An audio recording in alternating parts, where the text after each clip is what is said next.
Bonjour à tous, je vous fais une petite vidéo pour sensibiliser davantage parce qu'apparemment les infirmières ça ne suffit plus, les médecins ça ne suffit pas.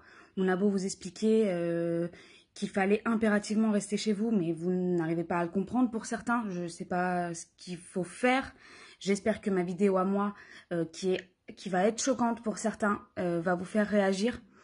On voit encore des gens se promener, des gens aller au parc, des gens sortir leurs enfants, des gens courir. Les Français se sont transformés en grands sportifs, hein. On n'a jamais vu autant de gens courir.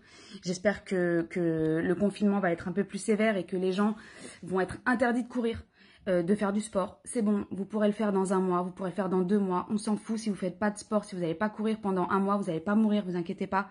Mais par contre, vous allez sauver des vies. Vous allez sauver des vies parce que alors certaines personnes pensent qu'elles ne sont pas malades.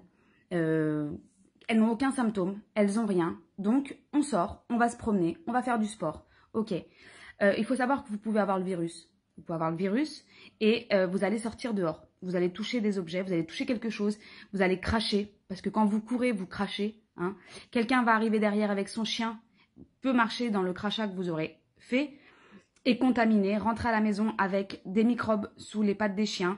Enfin bref, il y a 50 000 façons, donc arrêtez de penser que vous n'êtes pas malade ou que vous ne pouvez pas contaminer les autres. D'accord? Certaines personnes continuent à aller voir leurs proches.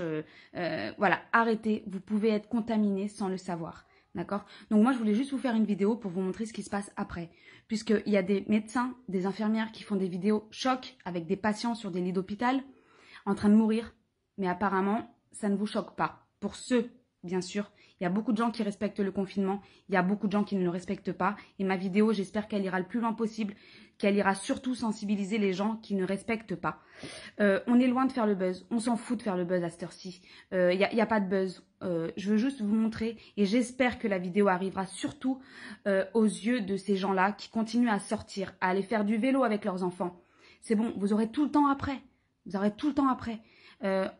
Restez chez vous, mais vraiment restez chez vous, parce que sinon on n'aura pas fini. C'est-à-dire qu'on y sera encore dans 1 mois, 2 mois, 3 mois, on y sera encore. Surtout qu'on ne sait pas ce que ça va donner avec le temps qui va se réchauffer.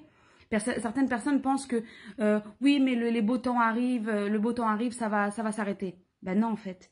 On voit qu'il y a des cas au Brésil, ce sont des pays chauds, on ne sait pas. Donc, pour pouvoir éradiquer le virus, il faut, s'il vous plaît, rester chez vous.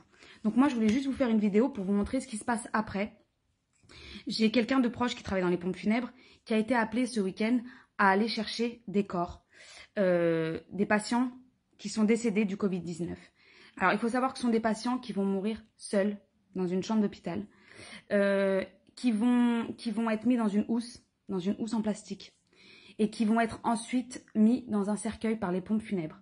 Les pompes funèbres vont venir les chercher, les mettre dans des cercueils. Ce cercueil sera scellé à l'hôpital, d'accord? Donc, pour les personnes, les familles de ces défunts-là, vous ne pourrez jamais, jamais voir votre défunt. C'est-à-dire que même psychologiquement, vous ne pourrez même pas savoir qui est la personne qui est à l'intérieur de ce cercueil. Alors, certaines pompes funèbres, comme moi, la personne qui l'a fait, font une photo de la housse avec le nom. Vous aurez juste un nom pour pouvoir prouver à la famille que c'était le bon défunt. Mais vous ne pourrez jamais voir qui est à l'intérieur, puisqu'en fait, on n'ouvrira jamais le cercueil, d'accord? Puisqu'il y a la contamination, il y a le Covid-19, donc c'est un cercueil qui sera fermé, scellé. Ces personnes-là seront pour la plupart enterrées ou incinérées seules, puisque pour les incinérations, il n'y a pas de famille. Aucune famille ne peut être présente. Ensuite, pour les cérémonies, parfois certains le font pas. Il me semble qu'il y a 5 personnes maximum de la famille. Mais c'est horrible. Vous ne pourrez jamais dire au revoir, vous ne pourrez pas embrasser votre défunt, rien. C'est psychologiquement très dur, d'accord? Donc moi, je voulais juste vous montrer les photos. Alors, ça peut vous choquer pour certains, mais malheureusement, je pense que c'est ce qu'il faut aujourd'hui, parce que vous ne comprenez pas. Donc voilà, donc à partir du moment où les pompes funèbres viennent chercher le corps à la morgue de l'hôpital, qui a été mis, je vous le disais, dans une housse, il est ensuite mis comme ça. Donc la housse, vous voyez, il y a une étiquette ici, j'ai caché le nom, bien évidemment. Il est ensuite mis dans une housse et dans un cercueil comme ça, d'accord? Ensuite, le cercueil est fermé. Voilà, je vous montre une autre photo. C'est horrible, c'est horrible. Donc, voilà. Donc j'espère vraiment, c'est pas pour faire le buzz, on en a rien à foutre de faire le buzz à cette heure-ci. C'est juste sensibiliser les gens qui continuent à sortir, qui continuent à faire leur vie, qu'il faut rester chez vous. Pour vous et pour les autres.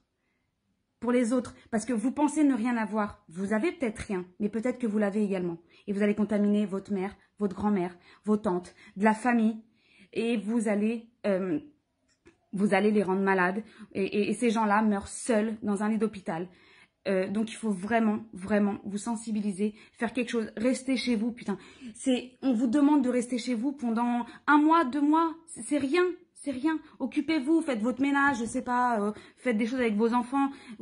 Moi, j'ai 3 enfants, je suis enfermée aussi avec mes enfants. On n'a pas le choix. C'est comme ça pour tout le monde. Donc arrêtez d'aller vous balader, d'aller faire du vélo, d'aller aux courses 10 fois par semaine. C'est bon. Restez chez vous. Sinon, voilà. Vous mourrez seul sur un lit d'hôpital. On vous mettra dans une housse. On vous enterrera sans personne.